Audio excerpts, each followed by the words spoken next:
নমস্কার বন্ধুরা, মৌসুমি kitchen and ব্লগে আপনাদের সবাইকে স্বাগত। আজ আমি বানাবো থোড়ের একটি দুর্দান্ত স্বাদের নিরামিষ রেসিপি। থোড় খাওয়া আমাদের শরীরের জন্য ভীষণই উপকারী, কারণ থোড়ে প্রচুর পরিমাণে আয়রন থাকে, যেটা হজম ক্ষমতা বৃদ্ধি করতে সাহায্য করে।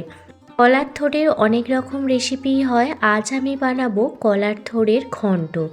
কলার থোড়ের এই ঘন্ট রেসিপিটি থাকলে গরম গরম ভাতের সাথে আর কিছুই লাগবে না। এই একটি পদ দিয়েই সমস্ত ভাত খাওয়া হয়ে যাবে। এতটাই টেস্টি হয় এই কলার থোড়ের ঘন্ট রেসিপিটি। তো চলুন বন্ধুরা, দেখে নিন আজকের রেসিপিটি বানানোর জন্য আমি এখানে একটি কলার থোড় নিয়ে নিয়েছি। কলার থোড়ের যে ওপরের খোসাটি আছে, সেই খোসাটি প্রথমে ছাড়িয়ে নিলাম। এবার দেখুন, দুদিকটাও ভালোভাবে ছাড়িয়ে নেওয়ার পর কলার থোড়টা দু আধখানা করে নিলাম, আর একদম পাতলা পাতলা করে গোল গোল করে কেটে নিচ্ছি। আর একবার গোল করে কেটে নেওয়ার পর যে সুতোটা থাকছে, সেই সুতোটা আঙুলে জড়িয়ে নিচ্ছি। এইভাবে আপনারা যদি কলার থোড় কেটে নেন, খুব সহজেই আপনারা কলার থোড়গুলো কেটে নিতে পারবেন। এইভাবে গোল গোল করে কেটে নেওয়ার পর কিছুটা কাটা হয়ে গেলে এইভাবে সরু সরু করে কেটে নিচ্ছি। আপনাদের দেখাচ্ছি, দেখুন এইভাবে সরু সরু করে কেটে নিয়েছি। একই পদ্ধতিতে সমস্ত থোড়টা কেটে নেব। প্রথমে গোল গোল করে কেটে আঙুলে সুতো জড়িয়ে নিতে হবে।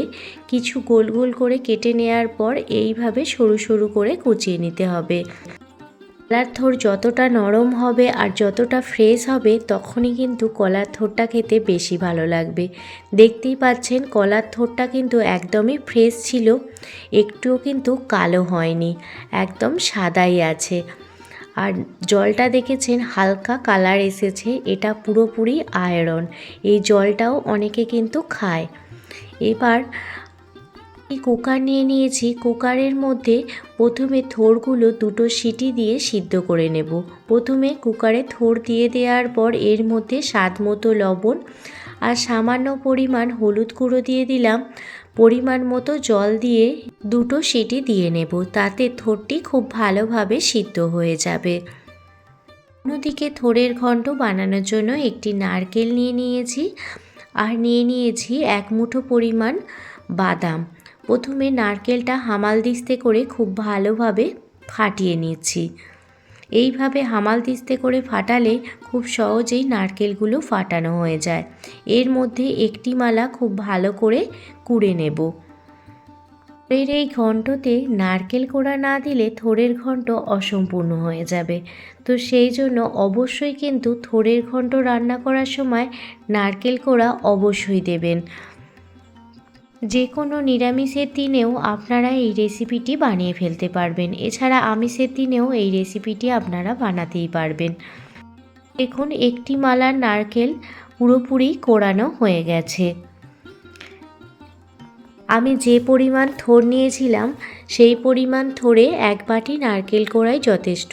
এবার আরও একটি মশলা বানিয়ে নিচ্ছি। একটি বাটিতে ধনে গুঁড়ো, জিরে গুঁড়ো আর সাথে অল্প পরিমাণ হলুদ গুঁড়ো দিয়ে এবার পরিমাণ মতো জল দিয়ে 3 রকম মশলাই ভালোভাবে জল দিয়ে গুলে নিচ্ছি। এই মশলাটি করে নেওয়ার পর গ্যাসের ওভেন জ্বালিয়ে কড়াই বসিয়ে দিলাম। কড়াইতে দিয়ে দিলাম পরিমাণ মতো সর্ষের তেল। তেল ভালোভাবে গরম হয়ে গেলে বাদামগুলো দিয়ে দিলাম। বাদামগুলো লাল লাল করে ভেজে নিচ্ছি। বাদামগুলো লাল করে ভাজা হয়ে গেছে, বাদামগুলো একটি পাত্রে উঠিয়ে নিচ্ছি।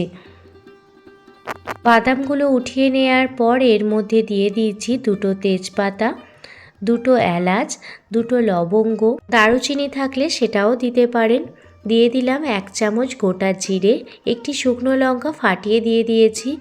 এবার দিয়ে দিচ্ছি দুটো মিডিয়াম সাইজের আলু, ছোট ছোট করে কেটে নিয়েছি, সেই আলুগুলো দিয়ে দিলাম।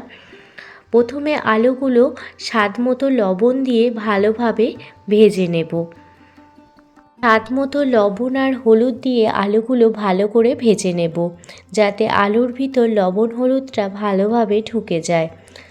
আলুটা ভাজার সময় গ্যাসের ফ্লেমটি মিডিয়াম করে রাখবো। মিডিয়ামে রেখে আলুগুলো দেখুন ভেজে নিয়েছি। এবার এর মধ্যে দিয়ে দিচ্ছি নারকেল কোড়া।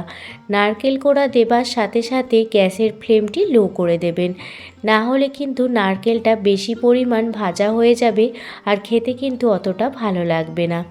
আর এদিকে দেখুন থোড়টা দুটো সিটি দিয়ে নিয়েছিলাম, থোড়টাও একদম সিদ্ধ হয়ে গেছে। যত নরম হবে একটা দুটো সিটিতেই খুব তাড়াতাড়ি সিদ্ধ হয়ে যাবে। থোড়টা ঝাঁঝরিতে দিয়ে নিয়েছি এবং থোড়টা ঠান্ডা হয়ে গেলে এইভাবে মেখে নিচ্ছি। দুটো সিটিতেই এত সুন্দর থোড়গুলো সিদ্ধ হয়ে গেছে। আপনারা চাইলে কড়াইতেও এই থোড়গুলো সিদ্ধ করে নিতে পারেন। আমি কাজের তাড়াতাড়ির জন্য থোড়গুলো আজকে কুকারেই সিদ্ধ করে নিয়েছি। দেখুন সমস্ত থোড়টা ভালোভাবে হাত দিয়ে চটকে চটকে মেখে নিয়েছি। এবার এইভাবে জল ছেঁকে ছেঁকে কড়াইয়ের মধ্যে থোড়টা দিয়ে দিচ্ছি। এদিকে আলু আর নারকেল খুব ভালোভাবে ভাজাও হয়ে গেছে। এবার থোড়টা ওর মধ্যে দিয়ে দিচ্ছি। আজকে আমার এই থোড়ের রেসিপিটি আপনাদের কাছে ভালো লেগে থাকলে অবশ্যই বাড়িতে একবার ট্রাই করবেন, দেখবেন খেতে কিন্তু খুবই ভালো লাগে। আর যদি খুব বেশি ভালো লেগে থাকে প্লিজ একটি লাইক, কমেন্ট, শেয়ার এবং সাবস্ক্রাইব করে আমার পাশে থাকবেন। পুরনো বন্ধুরা তো আমার পাশে আছেনই, নতুন বন্ধুরাও অবশ্যই আমার পরিবারে সাবস্ক্রাইব করে জয়েন হয়ে যেতে পারেন।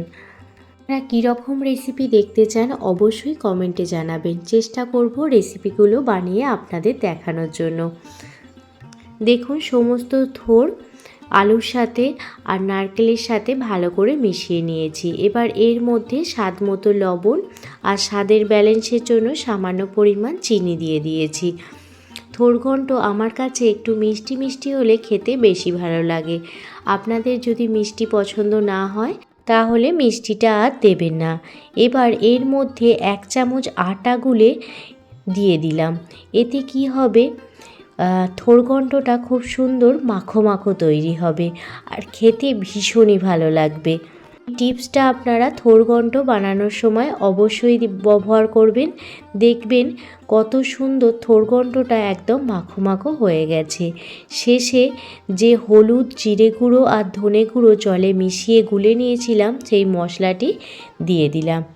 এই মশলাটি আপনারা আগেও দিতে পারেন, আমি শেষে দিয়ে দিলাম।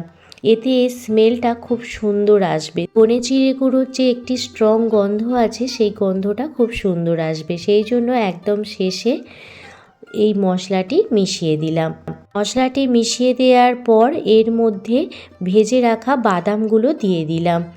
এবার গ্যাসের ফ্লেম লো রেখে আরও 5 মিনিট মতো হতে দেব, যাতে সমস্ত মশলা থোড়ের ভিতর খুব ভালোভাবে ঢুকে যায় আর কোনো রকম যাতে কাঁচা গন্ধও না আসে। বাদামটা ভালোভাবে থোড়ের এই রেসিপিটির মধ্যে মিশিয়ে দিলাম। এবার গ্যাসের ফ্লেম লো রেখে আবারও 5 মিনিট মতো এইভাবেই হতে দেব। দেখে মনে হচ্ছে না, যেন মনে হচ্ছে থোড়ের ভর্তা। এই থোড়ের ঘন্ট এত ভালো লাগে খেতে, গরম ভাতে কিন্তু আর কিছুই লাগবে না। নামানোর আগে অবশ্যই 1 চামচ পরিমাণ গাওয়া ঘি দিয়ে দেবেন, তাহলে এই থোড়ের রেসিপিটি খেতে আরও বেশি টেস্টি হবে। কলার থোড়ের ঘন্ট একদমই রেডি হয়ে গেছে। এবার আমি এটি সার্ভ করে দিচ্ছি। আজকে আপনাদের এই কলার থোড়ের ঘন্ট রেসিপিটি কেমন লাগলো অবশ্যই কমেন্ট করে জানাবেন। যদি ভালো লেগে থাকে প্লিজ একটি লাইক করবেন। আপনাদের একটি লাইক আমাকে অনেকটা মোটিভেট করে নতুন নতুন ভিডিও বানানোর জন্য। সবাই ভালো থাকবেন, সুস্থ থাকবেন, সাবধানে থাকবেন। আবারও কোনো দিন অন্য কোনো রেসিপি ভিডিও নিয়ে আপনাদের সামনে হাজির হব। ধন্যবাদ।